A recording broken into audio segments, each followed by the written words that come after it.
Season 53, War number 11, and we're up against FNG. This time my team will be Omega Sentinel, Werewolf by Night, and Immortal Abomination. I will be taking Path 6 in Section 1, Path 5 in Section 2, and then an Onslaught, a Northstar, mini-boss, as well as the Enchantress boss there, using Immortal Abomination himself. I ranked him up and ascended him specifically for this war to take that Enchantress boss, so we'll see just how that goes once we get there. And starting off here, we have the first taste of how I-Bomb works in Alliance War, in a Sorcerer Supreme on the Combat Actual Prowess and Spiked Armor nodes. Now, I-Bomb is a very recoil-friendly champion. He doesn't take any damage from poison.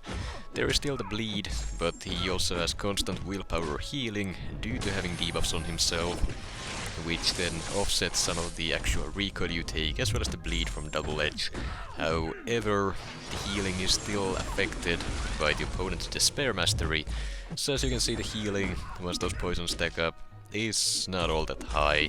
It is there, it is nice to have, but it's not gonna keep you fully topped up in Alliance War at least. In questing where Despair doesn't matter, or doesn't exist I should say, he is a very recoil-friendly champion, to say the least.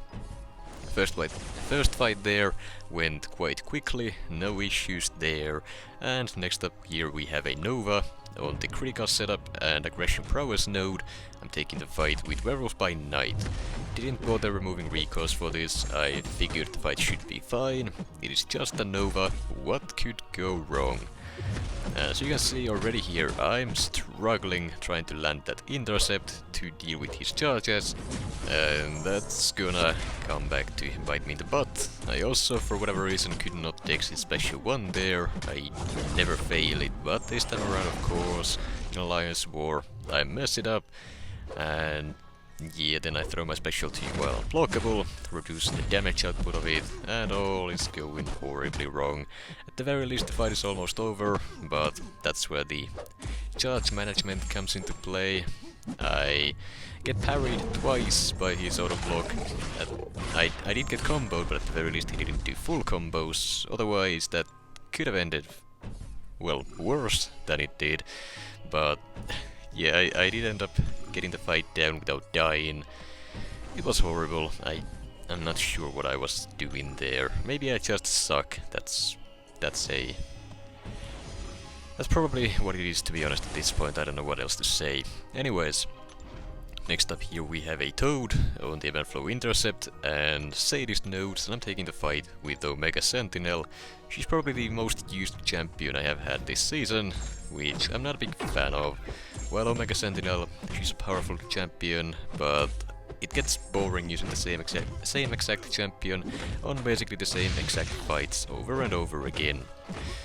Well, for some champions that doesn't make a difference because they are also fun to play, but Omega Sentinel's rotation is just so boring to do fight after fight after fight. Regardless, she is powerful, she does what she needs to do, so that's why I am using her. The game plan here is to just manage the defense tactic with the heal block debuffs and then just try to take the fight down with basic attacks as quickly as possible, landing intercepts whenever I get the opportunity to do so, to get that event flow protection down, to speed things along. Here, one more intercept removing the protection, then special 3 to finish out the fight, and that's all there is to it. Barely lost any health there, and well, Omega Sentinel doesn't take any poison damage, so the paralytic poisons themselves, they don't really do too much there. Omega Sentinel is a great option for Toad in general, and while the ebb and flow nodes are slightly annoying due to the protection purifying all the debuffs from the defender whenever it comes back, it can make her usual rotations not as strong, but even then her attack rating is high enough to make quick work of champions using nothing but basic attacks if need be. And then we have a Man-Thing on the Event Flow Intercept and Mighty Charge nodes, and I am taking this fight with Immortal Abomination. Now, as I said previously, I-Bomb does not take any damage from poison, so the main threat of a Man-Thing doesn't really do too much here. There is still MD to worry about, but I-Bomb has Petrifies in his kit as well, as well as the tactic heal block. Both of those combined will be able to cut down the majority of the power gain he would gain from the defense tactic or Mystic Dispersion, so the fight itself becomes quite simple. The Mighty Charge node here, along with Emerald Flow Intercept, are both slightly annoying due to the fact that you kinda have to try to at least stack up as many of those poisons on the opponent as you can to try to get the acid burn passive on. That's essentially the main source of damage iBomb has, and whenever the opponent dashes here, all the poisons are removed, and when the protection comes back, well, they are purified by that as well. So I am doing my best to keep the opponent cornered here, to stack the poisons, not allowing them to dash towards me, and then, well, repeating that a few times and the fight goes down. I'm not the best at explaining how to use iBomb, because I never use him. This is the first war I am using him probably ever. Though, now that I think about it, I did use the 5-star one back in the day. But that's been way too long ago. I have no memory of that outside of knowing that I did use him. Anyways, next up we have the good old Onslaught on the Power Snack and 1 Too Many Hits mini-boss node, taking the fight with Werewolf by Night. As usual, this fight doesn't really need a counter, but Werewolf by Night is just a simple option that I'm comfortably using against Onslaught, so that is what I went with. Now, this fight is essentially the only reason I even brought in Werewolf. Using him for Nova was just a bonus, but even then I messed it up, so I don't know, probably could have used some better option for both of these fights, but I'm making do with what I got, and well, at the very least I didn't die to the Nova, and I am not gonna die to this fight either. Taking Onslaught with Werewolf is something I do so often that if I ever die to one, I don't know what to say. I would probably be pretty embarrassed as well as pissed about it. But that day is not gonna be today, and hopefully never, that is. There is the Power Snack node for me to worry about here, so Onslaught did get the special 2 there. I am comfortable fully dexing it, but if you're not comfortable doing that, I would not recommend pushing him there, or simply using someone who ignores the Power Snack node, so you don't even need to worry about risking it in the first place. One more special 2 closed out the fight, went well enough. Once again, did not remove the recoil masteries because it's a waste of units at this point. The fight is simple enough that worrying about the health loss is not something I should be doing. And then we have a Northstar on the Scared Stiff and Power Focus 2 mini-boss node, taking the fight with Omega Sentinel, and I have some beef with this guy, but it was on a different node, luckily. This node, even though it has the Power Focus 2 node, is not really nearly as big of an issue as the one on the Make a Stand mini-boss node is. At the very least here I can stun the opponent and hit them without worrying about one eye open. Game plan here is the usual, just keep the heal block up and build up power to a special 3, get the plasmas on, and that's about it.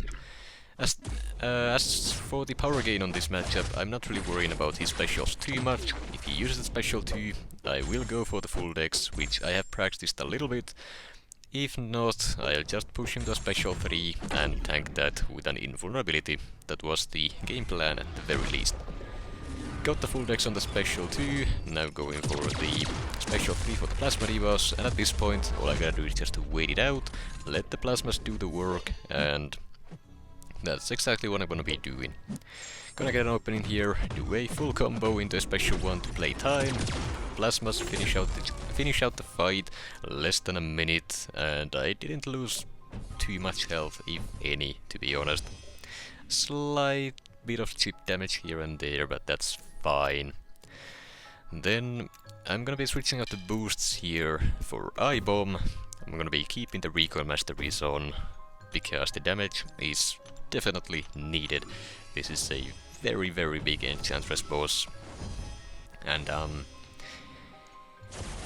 yeah, I'm not really too sure what to say about this one. I did get the videos, I know how to do the fight or how I'm supposed to do the fight. Basically, invulnerability boost to tank special 3s, try not to let her use any special 1s at all, utilize the Mr. Fantastic pre-fights as long as you can, so heavy punishing her heavy attacks for knockdowns is advised, and here I already screwed up the fight. I consumed one hit on the invulnerability boost, trying to punish her heavy attack too quickly, and now I can only safely eat 2 special 3s. That's gonna be a problem, but we'll worry about that later on in the fight. Now, generally speaking, when using I-Bomb, what you wanna do is get to special 2 to trigger the poison aura thing, I can't remember the name of it, and then spam special 1s after that. Now, this Enchantress decided to use her special 1 there when she really didn't need to, and that messed me up pretty badly here. So now I'm stuck trying to land an intercept here without allowing her to use a single special. If she did, I would have gotten nuked by the reflect damage. I did luckily, however, get one off before this, so I'm gonna survive the special 3 itself. It is not gonna deal any damage to me due to the invulnerability boost, and yeah, that basically a naked intercept middle of the field. It's not something I would be comfortable doing all the time in Alliance War, but there I had no choice. This is where I messed up the fight even worse. Consumed the rest of my invulnerability boost, I messed up the heavy punish, Enchantress got to a special 1 and used it, so now again I need to worry about the spells. I don't have the poison aura up anymore, I didn't have a tactic heal block so I couldn't bypass this. I eat another special 1, new spells, luckily all of the same type, so I punish her heavy attack with a special, which is guaranteed to land.